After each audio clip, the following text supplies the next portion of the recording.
Welcome to the PI show. My name's Harry NOWICKI. I'm a personal injury lawyer and I'm here with my colleague Tony Carbone. Good evening, viewers. And we're here to discuss injuries arising in various contexts. But tonight we've got what's in the news, Tony. Yeah, it's been a lot of interesting stories of late, Harry. The one that was in the news not long ago was a story involving the ex-Hawthorn champ, Shane Crawford. Someone close to your heart, Tony. You were there at the grand final. He was a captain of a grand... Was he a captain of a grand final? No, Sam Mitchell, Harry. Sam Mitchell at the time. I think he'd handed up the captaincy a couple of years earlier, or maybe the year before. Okay. But you're at the match. Yeah, I was at the match and it was his last game, so the team played sensationally, so we're probably looking at another grand final this year, I reckon, appearance. Whether we win's another story, but anyway. Look, the interesting thing about this case, Harry, is that they pulled this stunt where they crashed these bottles over his head. About 50 bottles, glass bottles, and sugar bottles they were called. It was a stunt on the Channel 9 football show, was it? Football show, that's correct. One of our competitors, Tony. I think they're Thursday nights, Harry. But okay. The thing is that one of the leading neurosurgeons, Professor Jeffrey Rosenfeld, said it was an idiotic act because, you know, a lot of people were glassed and hit over the head with bottles and objects. And the thing I'm putting to you, Harry, is assuming he was injured in this incident, would he have a case? Yeah, well, there's a voluntary assumption of risk, so he knew what he was getting involved in, so there is an argument they've got a complete defence. He might have signed a consent form at the time and been warned there was a risk, but having said that, voluntary assumption of risk is a difficult defence to maintain. Well, it seems like a case of gross sort of negligence. I mean, hitting people over the head with glass bottles. Yeah, but he was 50 he was a times. participant, Tony. It sounds more like a case of significant contributory negligence on his part. Yeah, they might have an IQ test to present to court as well about his ability. But look, no, there's an arguable case. It's in the course of work, and there's an arguable case that like if he the was paper injured. represents, they don't recommend it, and quite frankly, quite a few groups out there were incensed by the whole act for the simple fact that there's a lot of people... It's putting people at risk. Yeah. Well, there's a lot of people who have been glassed over the years or hit over the head with objects, and it's not a good thing to do, so don't try and pull that stunt. But if he was injured, I believe he should see a Hawthorn supporting personal injury lawyer. Who, me? That's you. Tonight we've got over you, Harry. Tonight we've got a special guest, MERCURI, who's a psychologist. Good evening. Thanks for coming onto the Thank you. show. Thanks for having me. Been here before, but these issues keep reoccurring.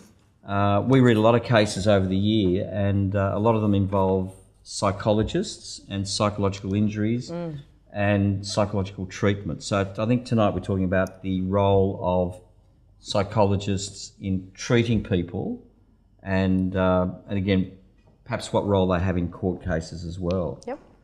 The first case we've got is a case of Mrs. Bailey, who worked at a bowling club up in Sydney, and her situation was she brought a case against the bowling club for a psychological injury, and she succeeded. And the facts in her case, I think she was 52 years old. She worked there for 3 or 4 years, and the president of the club and the patron of the club was attacking her on a regular basis for various reasons. One was that she wouldn't bend the rules in terms of serving alcohol. Another was that she was a member of a union. That's in breach of the licence, Harry. That's in breach of the licensing agreement. But he was sort of harassing her to try and persuade her to bend the rules, and she didn't like that. There's a conflict. He asked her to resign from the union, and there was some union agitation in the bowling club, and he didn't like that.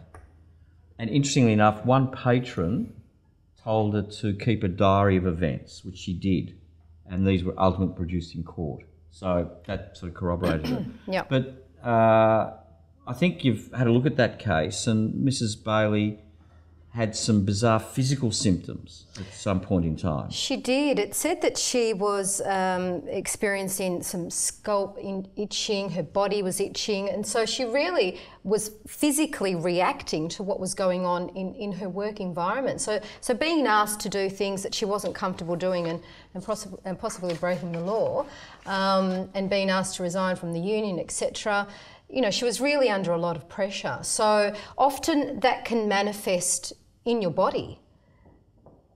Whereas she was subjected to this harassment and also vulgar language and all sorts of things for quite a period of time. It was about at least 18 months. That's right, nearly 2 years, But one of the things, the context of the case was that her and her husband were renting a house and trying to save up to buy a house.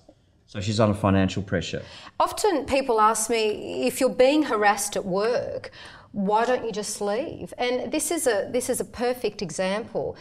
Someone has a job and they can't just walk out the door. They've got financial commitments and obligations, and her husband, I think, was a storeman. So she couldn't afford to lose her job. So she was really heavily reliant, and it would have felt very stuck. Not being able to... Not everyone's got transferable skills or got jobs that they can go to. That's exactly by right. Snapping their fingers. Exactly. So one problem she had was you know, being at work over a period of time in that context. But the other thing which came out in the court case was she'd already sought some medical treatment for psychological stress. That's right. Due to the landlord harassing her. That's right. I think, and so she had some. She took some medication. She did. She also had other treatment to help her deal with some of the bullying and harassment. But what was found was that she really wasn't responding to treatment. So she had been taking medication and had a course of cognitive behavioural therapy, but she really wasn't responding. So not in all cases. Didn't she recover from that? The initial, the initial one she did. That's right. She took some medication and then she recovered. And recovered. But it's an example, I suppose, of people who have multiple stresses in their lives, not just from work but from other things. So and look, often that how do you weigh that up?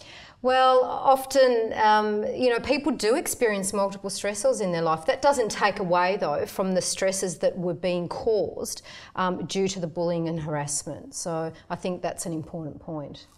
She was pretty messed up, this lady, wasn't she?